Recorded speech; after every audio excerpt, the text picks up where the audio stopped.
बिस्मिल्लाहिर्रहमानिर्रहीम। अस्सलाम वालेकुम। मैं हूँ आपकी उर्दू की मौल्लमा राहिला समीर। उम्मीद है तमाम तालिब इल्म खैरियत से होंगे, खुशबाश होंगे।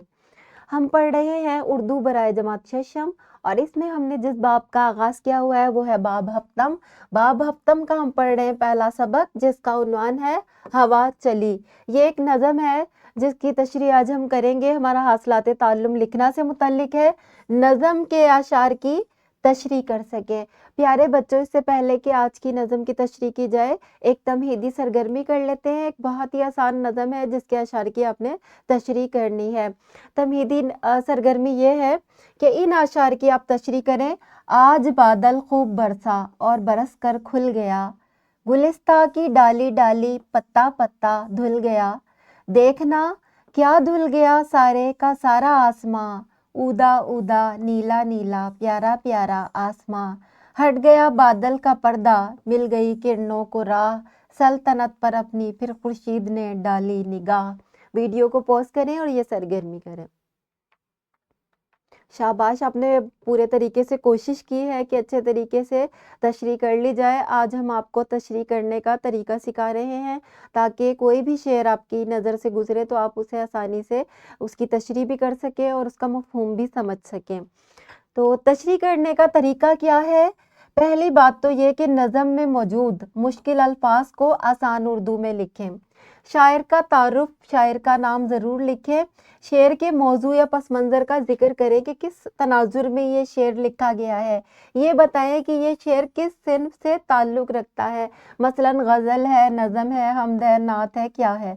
शेर का मफ़हूम सादा ज़बान में बयान करें। दोनों मिसरों के माने और इनके बाहिमी ताल्लुक़ को वाज़ह करें। शायर के ख़यालात और जज्बात को नुमाया करें।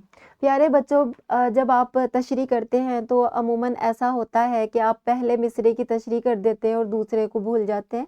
जब आप तशरीह करें तो दोनों मिसरों को आपने जहन में रखना है और फिर आपने तशरीह करनी है। पहले आप उसका तर्जुमा करें और फिर उसको वजाहत से बयान करें। इसको हम तशरीह करना कहते हैं। नमूने के तौर पर हम आपके जो दरसी किताब है उसमें जो नज़म है हवा चली, उसकी हम तशरीह करके आपको दिखा रहे हैं। तो पहला शेर ये है, होने को आई सुबह तो ठंडी हवा चली।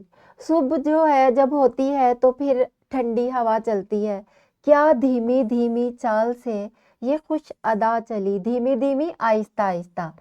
खुश अदा, जिसकी अदा बहुत ही खूबसूरत हो। तो यहाँ पर शायर जो है वो सूफ़ी तबस्सुम वो ये कहना चाह रहे हैं कि जब सुबह के वक्त हवा चलती है तो वो बहुत धीरे धीरे चलती है, बहुत हल्की हल्की चलती है और बहुत ठंडी और तरोताज़ा हवा होती है और बहुत ही खूबसूरती होती है उस हवा में। कभी सुबह के वक्त आप उठें और किसी बाग वगैरह में जाएं, चहलकदमी करें तो वो जो ठंडी और मीठी हवा है उसकी ताजगी को महसूस करें। तो उसी का जिक्र जो है वो शायर ने किया है। लहरा दिया है खेत तो हिलती हैं बालियां, पौधे भी झूमते हैं मचलती हैं डालियां।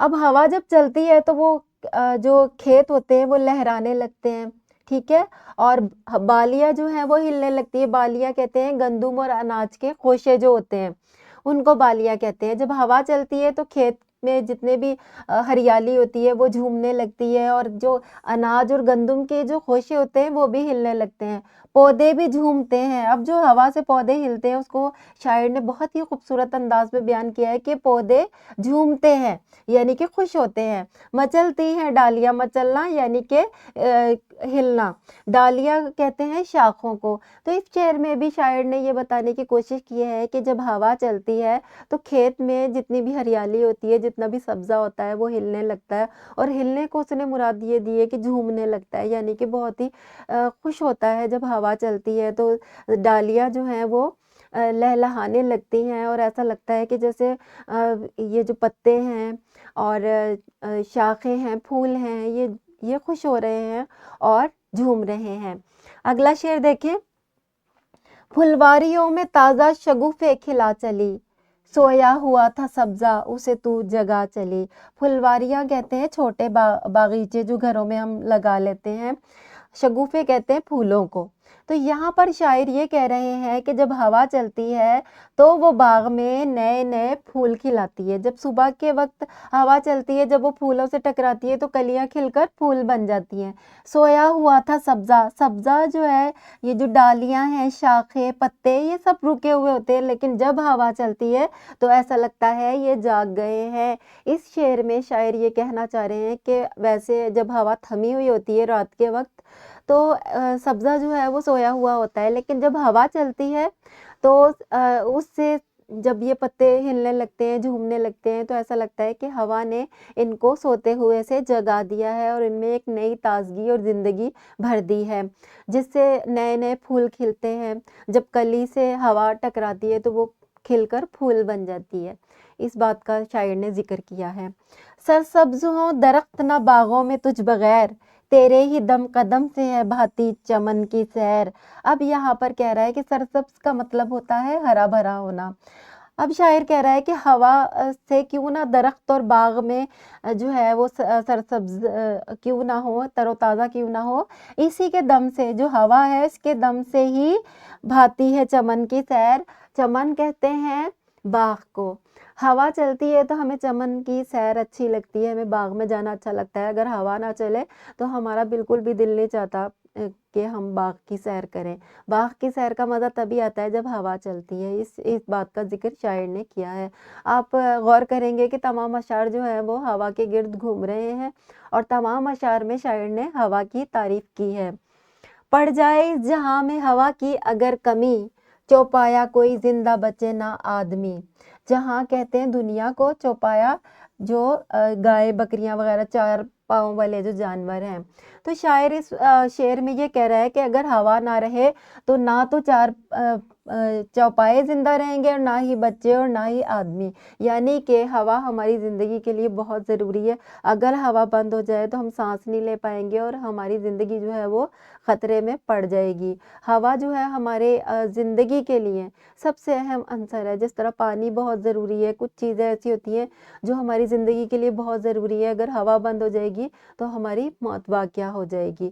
تو ہوا جو ہے اللہ تعالیٰ کی بہت بڑی نعمت ہے. چڑیوں کو یہ اڑان کی طاقت کہاں رہے، پھر کائیں کائیں ہو نہ غٹر غوں نہ چہچہے. اس شعر میں شاعر یہ کہنا چاہ رہا ہے کہ اگر ہوا نہ ہو تو چڑیوں میں اڑان کی طاقت نہ رہے، کیونکہ ہوا ان پر جو ہے ہوا کو دھکیلتے ہیں تو وہ آگے بڑھتی ہے. ٹھیک ہے، پھر جب ہوا نہیں ہوگی تو نہ چڑیاں ہوں گی، نہ کوے کائیں کائیں کریں گے، نہ کبوتر غٹر غوں کریں گے اور نہ ہی کوئی پرندے کے چہچہے گونجیں گے. یعنی کہ پرندے جو ہے وہ ختم ہو جائے گی ان کی زندگی، کسی بھی پرندے کی آواز نہیں آئے گی. یہ شاعر کہنا چاہ رہا ہے. بندوں کو چاہیے کہ کرے بندگی ادا اس کی جس کے حکم سے چلتی ہے یہ صدا. بندے کہتے ہیں انسانوں کو، بندگی عبادت کریں. اب شاعر یہ کہہ رہا ہے آخری شعر میں کہ انسانوں کو چاہیے کہ وہ اللہ تعالیٰ کی عبادت کرے اور اس کا شکر ادا کرے جس کے حکم سے یہ ہوا چلتی ہے. اللہ تعالیٰ کا شکر کریں کہ جس کے حکم سے ہوا چلتی ہے اور سدا چلتی ہے، ہمیشہ چلتی ہے، جس کی وجہ سے ہماری زندگیاں قائم ہیں. مجھے امید ہے تمام طلبہ کو تشریح کرنے کا طریقہ سمجھ میں آ گیا ہوگا. یہ ایک انفرادی سرگرمی ہے. آپ کو ان اشعار کی میں نے تشریح بھی کر کے دکھائی ہے. آپ نے ان اشعار کی تشریح کاپی پر کرنی ہے. گھر کا کام آپ کا یہ ہے کہ نظم کے آخری 2 اشعار کی تشریح آپ نے کاپی پر کرنی ہے. یہ ایک ورک شیٹ ہے جو کہ اس ویڈیو کے ڈسکرپشن میں موجود ہے. اس میں جو اشعار ہیں ان کی بھی تشریح آپ نے کرنی ہے. ملتے ہیں اگلے لیکچر میں، تب تک کے لیے اللہ